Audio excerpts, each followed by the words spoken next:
بسم الله الرحمن الرحيم. السلام عليكم ورحمة الله تعالى وبركاته. كنتم عن ورقة داوديال ميل قصد نقل سعودنا الكلوة تي في مدح بنان يا كل شيء تي في حالتي سمجالات هرجيسا داوديال waxaan soo gaarnay xilligii soo gudbintii war dalka gudihiisa iyo dibadiisa habeenkan caawawli naga soo gaaray qodobada caawarkii ugu doorkroon aad ku daawan doontaan waxa kamid ah golaha guurta Soomaaliland ayaa kala fadhigoodii maanta dood adag ka yeeshay siyaasadda arrimaha gudaha iyo arrimaha dibadda kaasi oo mudanayaasha golaha guurtu ay ka hadleen marxaladaha kala duwan ee haatan dalku marayo. golaha wakiilada Soomaaliland ayaa fadhigoodii maanta ka dooday ansixinta xeerka hay'adda maamul wanaagga iyo la dagaalanka musuqmaasuqa.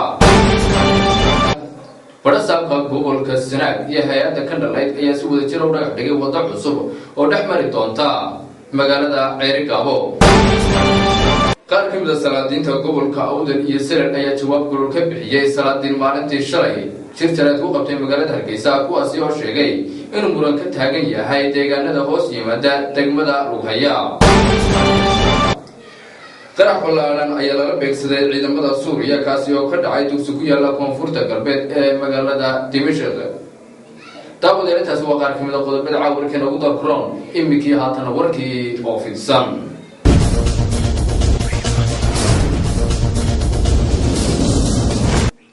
golaha guurta Soomaaliland ayaa kala fadhigoodii maanta dood adag ka yeeshay siyaasadda arrimaha gudaha iyo arrimaha dibadda kaasi oo mudanayaasha golahu ay ka hadleen marxaladaha kala duwan ee haatan dalku marayo.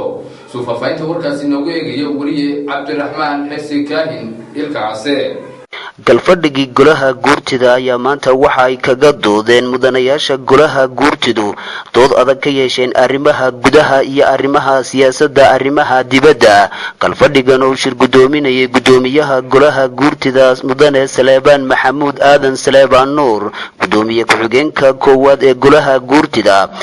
galfadhigan oo ahaa mid xasaasi ah ayaa mudanayaasha kaga xog warameen xaaladda amni ee uu marayo dalku. mudanayaal badan ayaa iskaga daba noqday in baryahan dambe ay soo badanayaan shirbeeleedyada ay qabsanayaan beelaha Jamhuuriyadda Soomaaliland ku dhaqanay xukuumadda Jamhuuriyadda Soomaaliland aanay waxba ka qabanin. waxayna xildhibaanada doodaasi ka qayb galay iftiimi ballaadhan ku sameeyeen ciidamada tirada badan ee ku sugan gobolada bariga Soomaaliland sidii loo daryeeli lahaa iyo sidii lacagaha Soomaaliland loo wada gaarsiin lahaa gobolada bariga oo dhan. qaar ka mid ah xildhibaanada ka soo jeeda gobolada bariga Jamhuuriyadda Soomaaliland ayaa sheegay inaanay xukuumadda Jamhuuriyadda Soomaaliland waxba ka weydiin ummadda ay matalaan ee ay ka soo jeedaan. waxayna sheegeen in siyaasadda arrimaha gudaha uu dabac fara badan ku yimi waayadan dambe. sidoo kale xildhibaanada golaha guurtidu waxay dood adag ka dhiibteen siyaasadda arrimaha dibadda iyo sida ay midho dhalka u noqon lahayd wadahadalada Jamhuuriyadda Soomaaliland iyo Soomaaliya. xildhibaanada doodaasi adag ka dhiibtay afkaartooda ayaa waxaa hadaladoodii ka mid ah sida tan. faa'iidada wadahadalka inoo soo hooyay iyo rajaxumadu inoo soo hooyay aan soo baaran iskarayno inuu xukuumadda u saxeexay inay ciiday doonto la hadasho maynaan soo taagin faa'iidaynu ka doonayno kuwii hore iyo qabsadee bartanaan inoo aniga waxay igu muuqataa fikradayda waa tayda anigu markan ka hadlayo iyadii inay wanaagsanay dabada anigu waa sida waa tayda marka taa ka hadlayo inay iyadii wanaagsanay sababtu ay tahay waxaan u arkaa wax kasta oo iman doono maanta in xamar leeyahay shaabada leeyahay soo dhufan doono arigeena ay wada doono xawr barinta ka soo xareysta inaan dhoofaanidin wax walba si walba loo doono xamar ka furta taasoo waa tan ka dagaalanay dalka ku baaqinay dalka ku dilay ee aynu dalka ku ragnay weeyii ku wajahan goboladaas waxaana xildhibaano ka soo jeeda gobolada xukuumadda waxba naga maaraysa waxaana xildhibaano ka soo jeeda goboladaas waxay xukuumaddu naga weydiisaan ma jirto. sidaa daraaddeed wax muhmala oo aanu dowladda aanu wakiilka u nahay. golaha wakiilada Soomaaliland ayaa fadhigoodii maanta ka dooday ansixinta xeerka hay'adda maamul wanaagga iyo la dagaalanka musuqmaasuqa. suufafaynta warkaasi noogu haya wariye Cali Mahdi Jibriil Xasan.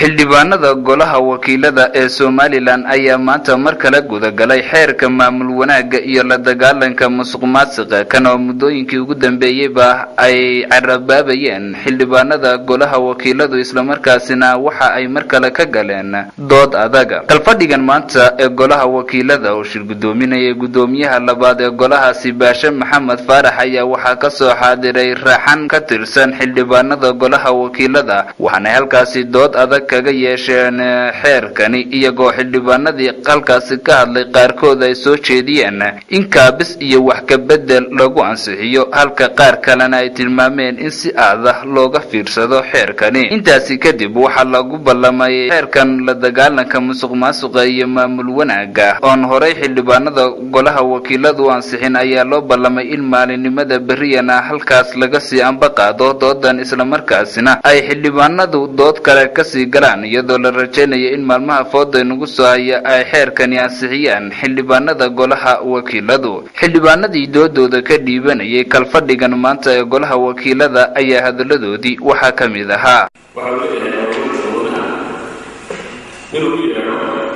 isla markaana dhegeysto cid kasta oo xog ka heli karo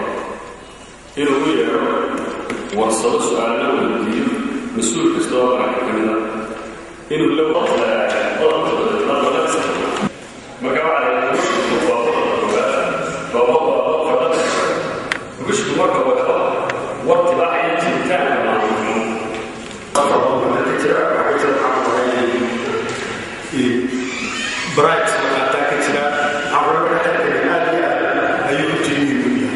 sababtu inuu yahay xawiyay dalka horumarkiisa investmentkiisa iyo horumarkiisa waxyaalaha laga eegay dalka ee maayada loo qaraabo maxaa ku raayaysa arrimaha ay markaas barasaabka gobolka Sanaag iyo hay'adda ka dhalan ayaa si wada jira u dhagax dhigay waddo cusub oo dhex mari doonta magaalada Ceerigaabo. Suufaynta warkaas noogu soo diray wariyaha noogu soo warrama xarunta gobolka Sanaag ee Ceerigaabo Axmed Weli Cali Beeyo. wadada shayga ayaa maanta dhagax dhigay waddo shay ah oo 3 mitir ah oo ay fulinayso hay'adda wadaniga ka dhalan. Dhismaha wadada shayga ayaa noqonaya kii ugu horeeyay ilaa hadda laga fuliyo gudaha magaalada Ceerigaabo. waxayna dhammaan maamulku u hambaliyeen hay'adda ka dhalan waxayna koob bulshada ku dhaqan magaalada Ceerigaabo ku dhiirigeliyeen inay wax qabsadaan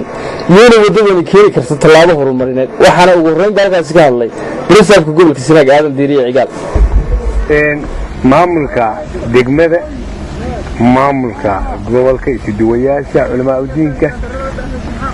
waxbarashada intii iyo saxaafadda intii halkan joogto dhan waad salaamantihiin salaanka bacdi maanta nina oran maayo Ceerigaabo waxba laga qaban sanadkii 2012 waaway mashruucani waa mashruucii ugu dambeeyayna maaha mashruucii ugu horeeyayna maaha waa mashruucii ugu dhaxeeyay Ceerigaabo intii wax laga qabtay waxaan wax ka qabanay waxbarashada cid kastaba waxayna siisay waynu ugu qaylino ilaa 8 iskuul ilaa 10 iskuul baan dhisnay caafimaadku waa sidoo kale ilaa 2 MCH iyo kii weynaayo la dayactiray iyo ilaa mishaarka bixintiisa shaqaalaha jaamacadii oo imika ay ku korortay ilaa 8 qol sayladii ama sariibadii oo maanta haddii aad aragtaan idin sharaf weyn inoo ah barasaabka gobolka Sanaag Aadan Diiriye Cigaal maayarka magaalada Ceerigaabo Ismaaciil Xaaji Nuur أنا قدومي وحبرشة أنا حاج حسن صالح حاج حسن مدح وحبرشة صحافة لما واحد ما أنت هالكن شرف وين هرت إنه أيوة الرقميات كمان إن أينو وضو هالكن أنا مقبل إنه كنترول كا ودير كيدنا هي 7 كيلومتر هذا كان الله إذا هالكن أنا قبل سيدنا محمد قدوميها قبل كسناك قدوميها تجمد ركابه مدحضة هيدا كان الله مدحضة وسارد وحبرشته إلى سعطة في النهاية وضعوا ديارها أبدا علاقته وعنكو كرسونا هي وقابلي بعد صحافته هرتيد التاقن لما أنت واردين بحضرين وحان نقول إلا بين intii aanu joognay sanadkii dhaweyto ee aan weli dhammaan ee 2 bilood ka harsan tahay hay-adda ka dhalayd hay-adaha kale waxay yidhahdaan ka jira dalka annagu waxaasaan axmed weli cali telefishinka caalamiga bulsho magaalada ceerigaabo daawada waliaalkan nagala socotaan waa tv-ga madaxa bannaan ee bulsha tv xaruntiisa magaalada hargeysa wararkan caalamka idinka haynana waxaa ka mid ah qarax ballaaran ayaa lala beegsaday ciidamada suuriya kaasi oo maanta ka dhacay dugsi ku yaala koonfurta bari ee caasimadda dimashq ee dalkaasi ciidamada mucaaradka ee dalka Suuriya ayaa qarax la beegsaday iskuul ku yaala degmo ku taala koonfur bari caasimadda Dimashq oo ay deganayeen qaar ka mid ah ciidamada daacadda waa madaxweynaha dalkaasi kuwaasi oo ay sheegeen inay ku dileen saraakiil sarsare oo ku jirtay xaruntaasi qaraxan oo dhacay maanta ayaa dhinaceeda telefishinka dalka u sheegay in cid ku dhimatay aanay jirin iyadoo uu sheegay maamulihii iskuulku in 7 ruux ay ku dhaawacmeen qaraxaasi haddaba qaraxyada qorshaysan ee wadaan ciidamada xorta ayaa ah mid lagu bartilmaameedsanayo saraakiisha ciidamada 17 bilood ee dalkaasi uu ka taagnaa qaska iyo qalaalaasaha nabadgelyo darro dowladda Shiinaha ayaa markii ugu horeysay soo dhigtay jasiiradda muranka badani ka taagan yahay maraakiibteeda xambaara diyaaradaha dagaalka dowladda Shiinaha ayaa maanta markii ugu horeysay jasiiradda muranka badani ka taagan yahay ee ku taala bariga dalkaasi waxa ay u soo direen maraakiibta dagaalka ee xambaara diyaaradaha kuwaas oo dhan ka yihiin qorshaha ay wadada wasaaradda difaaca ee dalkaasi markabkan oo dhererkiisu uu dhan yahay 300 oo mayl laguna magacaabo Lion Log ayaa ah mid la sameeyay sanadii 1980 kaasi oo ah mid looga dan leeyahay xiisadaha ka dhex aloosan labada dal ee Japan iyo Shiinaha oo dawladda kala socotay TV-ga madaxa bannaan ee bulsha TV xaruntiisa magaalada Hargeysa habeenkan caawa waana taasi warkan xigay inta mar labaad wada dib u kulmino aniga asxaabtii kale ee bulsha TV ee tabinta warkayga qayb qaadatay waxaan ku dhaafinaa assalaamu calaykum waraxmatullaahi tacaala wa barakaatuh